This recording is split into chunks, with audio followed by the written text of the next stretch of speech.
man convicted of rape and murder comes out of jail on parole. Not once, not twice, but 15 times with the recent one in Jan 2026 for 40 days long. Every time he comes out, supporters celebrate. Sweets are distributed, posters appear, and crowds gather.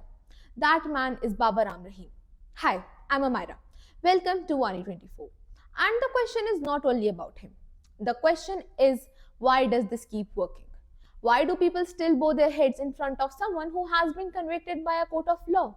This is where the idea of cult culture begins. And no, cult culture is not just about religion. It is about people, it is about psychology, and it is about power. Human beings are emotional creatures. When life feels uncertain, unfair, or overwhelming, we look for someone who seems confident, powerful, and sure. Someone who promises answers when our minds are full of questions. This is why godmen rise. This is why celebrities are worshipped. This is why political leaders are treated like saviors. At the beginning, this attachment is not wrong. Religion has helped people survive pain. Faith gives hope to the sick, strength to the poor, and peace to the grieving. For many families, religious communities provide food, education, emotional support, and a sense of belonging. In the same way, celebrities inspire people. Athletes motivate discipline, and actors inspire dreams. Leaders give people a sense of direction. Being part of a fan group or religious group make people feel less alone. So yes, admiration has a positive side, but slowly something changes. Admiration turns into emotional dependency, belief turns into surrender, and question starts to feel like a betrayal. That is when cult culture is born. We think this happens only in India. It does not. In 1978, over 900 followers of American cult leader Jim Jones died in Jonestown, Guyana. Jones convinced people that the outside world was evil and that obedience meant survival.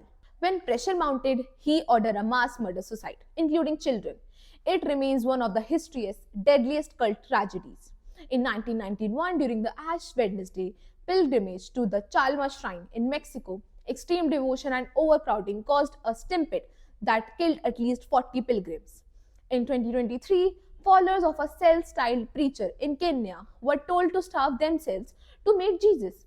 Authorities later recovered over 450 bodies. Many of them were children. Faith was weaponized, and silence allowed mass death to happen. Different countries, different beliefs, but same human behavior. A crowd does not think, a crowd feels. India has seen this again and again. The Hathras stampede is one such example. And this is not limited to religion.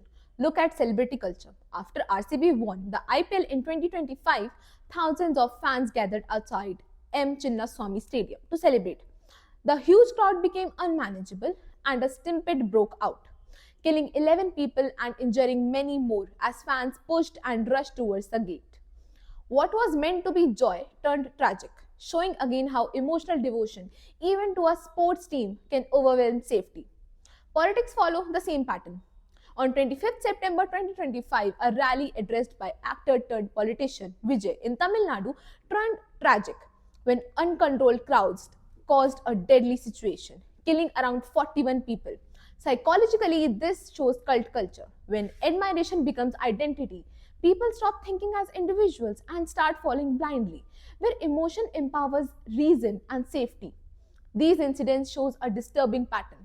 Dozens of lives are lost and the life moves on. What should shock society slowly becomes routine.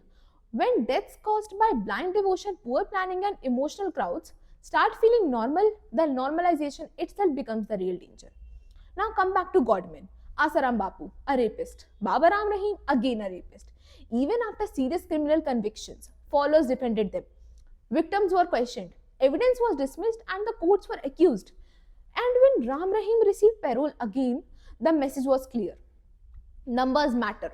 Large followings create pressure. Pressure weakens institutions and silence becomes policy. This is where cult culture becomes dangerous. There have been real cases where followers were advised to stop medical treatment and rely on faith. Hope can support healing, but replacing doctors with godmen leads to silent deaths, without headlines, without accountability. There is also a slow loss of scientific thinking. When miracles are trusted more than evidence, when questioning is called disrespect, society stops thinking critically. This makes people easier to manipulate, not only by godmen, but by anyone seeking power. Another danger is moral collapse. When people defend crimes because the accused is our leader, right and wrong lose meaning. Loyalty becomes more important than justice. The most vulnerable group here is the youth, directionless, unemployed, hopeless youth are easy to manipulate. History shows us this clearly. Napoleon, Hitler, Mussolini all used crowds. They didn't convince individuals, they controlled emotions.